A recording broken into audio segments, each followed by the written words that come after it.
अस्सलामुअलैकुम। 6 अक्टूबर 2023 टाइम है सुबह के 11:28। American space port new Mexico से एक स्पेसशिप 3 एस्ट्रोनॉट्स के साथ टेक ऑफ करता है। जैसे ही ये स्पेसशिप 87 किलोमीटर की सब ऑर्बिटल फ्लाइट के बाद सेफली लैंड करता है ज़मीन पर, तो इन 3 एस्ट्रोनॉट्स में से नमीरा सलीम पहली पाकिस्तानी बन जाती हैं जो स्पेस ट्रैवल करती है। स्टोरी है एक ऐसी खातून की जो बचपन ही में ज़मीन की हदों से बाहर जाने का ख्वाब देखती हैं और अपनी उम्र के 48 साल के बाद ये ख्वाब वो पूरा भी कर लेती हैं। Namira Salim is Namira Salim, Pakistan's first woman astronaut. Namira Salim. It's a tribute to my father because he's the one who first introduced me to the stars. 3, 2, 1, release. Fire.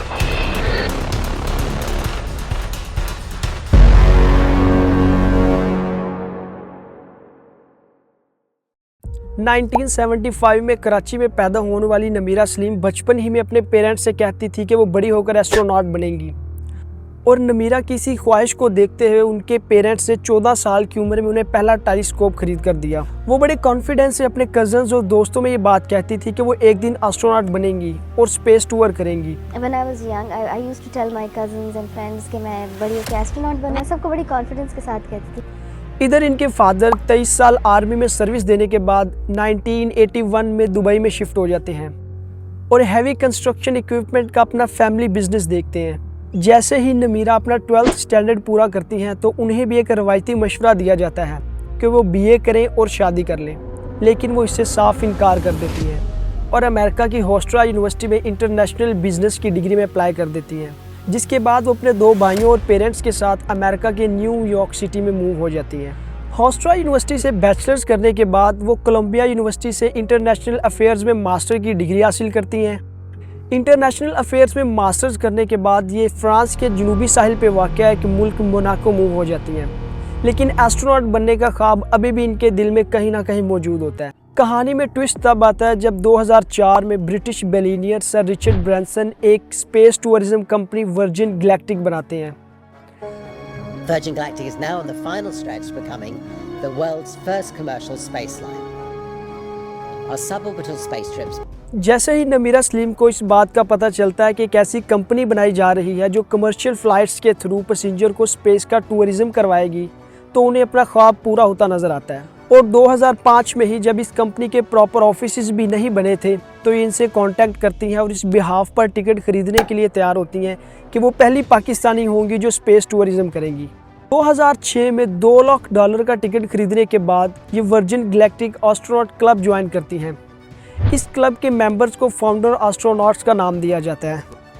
दूसरी तरफ ये company Virgin galactic commercial flights के लिए अपनी testing flights भी शुरू कर देती है। वर्जिन गैलेक्टिक ने एक 2-हेडेड एरोप्लेन तैयार किया और इसे मदरशिप का नाम दिया। ये मदरशिप नॉर्मल एरोप्लेन्स की तरह रनवे से टेक ऑफ करता है और हाई एल्टीट्यूड पर जाकर इसके सेंटर में लगे स्पेसशिप को रिलीज़ कर देता है। अब यहाँ से ये स्पेसशिप अपने साथ लगे रॉकेट को यूज़ करते हुए अर्थ एटमॉस्फेयर से बाहर चला जाता है और मदरशिप वापस ज़मीन पर लैंड कर जाती है। दूसरी तरफ अप्रैल 2007 में नमीरा सलीम आर्कटिक ओशन के मिडल में वाक़या नॉर्थ पोल का सफ़र करती हैं। ज़्यादा ठंड होने की वजह से इस एरिया को सिर्फ अप्रैल में ही विज़िट किया जा सकता है और वो भी हेलीकॉप्टर के थ्रू या फिर आइस ब्रेकर शिप के थ्रू जून या जुलाई में। नॉर्थ पोल में कोई ज़मीन नहीं है और यहाँ 6 से 10 फीट तक बर्फ़ जमी रहती है, जिसकी वजह से हर साल तकरीबन 1000 विजिटर्स ही यहाँ जा सकते हैं।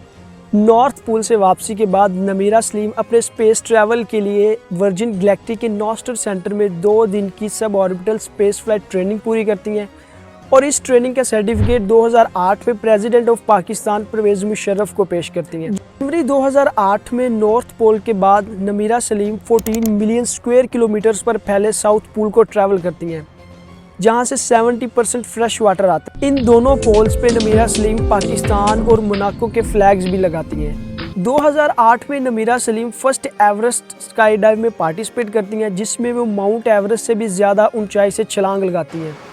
इस स्काई डाइव में पहला 1 मिनट फ्री फॉल का होता है, यानी इस दौरान आप पैराशूट नहीं खोल सकते। 153 किलोमीटर पर आवर की स्पीड से ट्रैवल करते हुए वो सियान बोच एयरपोर्ट पर लैंड करती हैं और इसी के साथ वो पहली एशियन बन जाती हैं जो स्काई डाइव माउंट एवरेस्ट से भी ऊंचाई से करती हैं। और इनके इसी कारनामों की वजह से 23 मार्च 2011 में प्रेसिडेंट आसिफ जरदारी इन्हें तमगा इम्तियाज से नवाजते हैं। इस्लामी जमहूरिया पाकिस्तान ने मोहतरमा नमीरा सलीम को तमगा इम्तियाज का एजाज़ अता किया। Prince of Monaco Albert II 2011 में एक ऑर्डिनेंस जारी करते हैं जिसके बाद नमीरा सलीम पाकिस्तान के लिए मोनाको की पहली ऑनरी कॉन्सुलेट मुकर्रर हो जाती है। नमीरा सलीम इसी खुशी में 2012 में मोनाको के ओशियनग्राफिक म्यूजियम में एक कॉकटेल पार्टी अरेंज करती हैं जिसमें प्रिंस, गवर्नमेंट ऑफिशियल्स और पाकिस्तान के एम्बेसडर भी शिरकत करते हैं। ऑनरी कॉन्सुलेट मुकर्रर होने के बाद नमीरा सलीम पाकिस्तान और मोनाको के दरमियान काफ़ी अच्छे ताल्लुकात बहाल करती हैं, लेकिन 2013 में जब पाकिस्तान में गवर्नमेंट चेंज होती है तो वो तमाम ऑनरी कॉन्सुलेट को ख़त्म कर देती है और ये एक बहुत ही अनडिप्लोमेटिक स्टेप होता है जिसकी बात नमीरा सलीम अपने इंटरव्यूज़ में भी कर चुकी हैं। एक गवर्नमेंट आई थी जो 2013 के बाद उन्होंने जी सारी जो ऑनरी कॉन्सल्स थे उनको ख़त्म कर दिया था बिकॉज वो अपने लोग चाहते थे हर जगह। तो 2015 में एक नॉन प्रॉफिट इनिशिएटिव लेते हुए स्पेस ट्रस्ट के नाम से कंपनी बनाती है जिसकी इनॉग्रेशन 29 नवंबर 2015 को की जाती है और इस इनॉग्रेशन में Prince of Monaco Albert II भी शिरकत करते हैं। 3 कॉस्मोनॉट्स स्पेस स्टेशन से मैसेज भेजते हैं। स्पेस ट्रस्ट की ओपनिंग सेरेमनी के मौका पर नमीरा सलीम स्पार्को के चेयरमैन को भी इनवाइट करती हैं और इनकी मुलाकात रशियन स्पेस एजेंसी के डिप्टी डायरेक्टर जनरल से करवाती हैं जिससे दोनों मुल्कों में स्पेस के हवाले से काफ़ी मुआहदे तय पाते हैं। दूसरी तरफ वर्जिन गैलेक्टिक अपनी पहली स्पेसशिप VSS इंटरप्राइजेस के नाम से बना लेती और 2010 में ही इसकी टेस्ट फ्लाइट्स भी शुरू हो जाती। लेकिन 2014 ही में स्पेसशिप को एक बहुत बड़ा हादसा पेश आ जाता है। मदरशिप से निकलने के 11 सेकंड बाद ही स्पेसशिप क्रैश होकर ज़मीन पर गिर जाती है। इस क्रैश होने वाली स्पेसशिप में मौजूद 2 पायलट पीटर सीबोल और माइकल अल्बरी हैं। पीटर सीबोल पैराशूट की मदद से डिप्लॉय करने में कामयाब हो जाते हैं लेकिन माइकल अल्बरी की डेथ हो जाती है।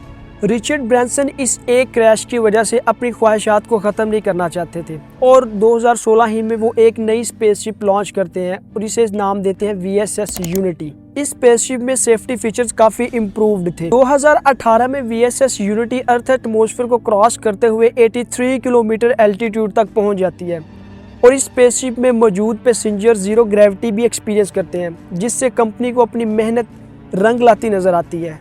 2019 में ब्रैंसन की मुलाकात एक बिलियनियर चैपमैन से हो जाती है जो $1 बिलियन की वैल्यूएशन के बाद इस कंपनी में मर्ज हो जाते हैं। इनका बिजनेस मॉडल बहुत सिंपल है। ये 2 घंटे की फ़्लाइट के टिकट $2,50,000 में बेच रहे हैं, यानी ये इतने पैसे कि अगर आप वाशिंगटन DC से इस्लामाबाद ट्रैवल करें तो आप 416 फ़्लाइट्स ले सकते हैं। अब ये एक ही स्पेस कंपनी थी इसलिए इनका बिजनेस अच्छा चला। चैपमैन का कहना था कि 2020 तक ये कंपनी कमर्शियल फ़्लाइट्स शुरू कर देगी और 2021 के मिड तक ये प्रॉफिट बनाना भी शुरू कर देगी।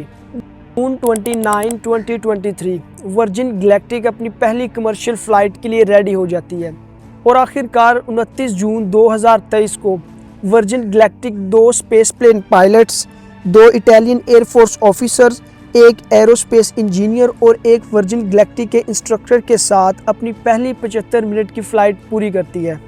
पहली कमर्शियल फ़्लाइट की कामयाबी के बाद वर्जिन गैलेक्टिक मंथली बेसिस पे ये फ़्लाइट शुरू कर देती है। इस तरह 6 अक्टूबर 2023 को वर्जिन गैलेक्टिक की 5वीं कमर्शियल फ़्लाइट के दौरान एक अमेरिकन स्पेस स्टूडेंट रॉन रोसानो, एक ब्रिटिश फिल्म प्रोड्यूसर ट्रेवर बेटी के साथ नमीरा सलीम स्पेस का टूर करती हैं और पहली पाकिस्तानी एस्ट्रोनॉट बन जाती हैं जो स्पेस टूर में ज़ीरो ग्रेविटी एक्सपीरियंस करके आती हैं। स्पेस टूर से वापसी पर वो एक्सपीरियंस शेयर करती हैं और ये फ़्लाइट अपने फादर को डेडिकेट कर देती हैं। मेरी जो स्पेस फ्लाइट है it's a tribute to my father because when I was a child he showed me the pole star. इसके बाद वो पाकिस्तान का टूर करती हैं और president of Pakistan doctor Arif Alvi को वो पाकिस्तानी फ्लैग पेश करती हैं जो उन्होंने स्पेस में लहराया होता है और इस तरह वो हज़ारों ख़वातीन की मशाल राह बन जाती हैं।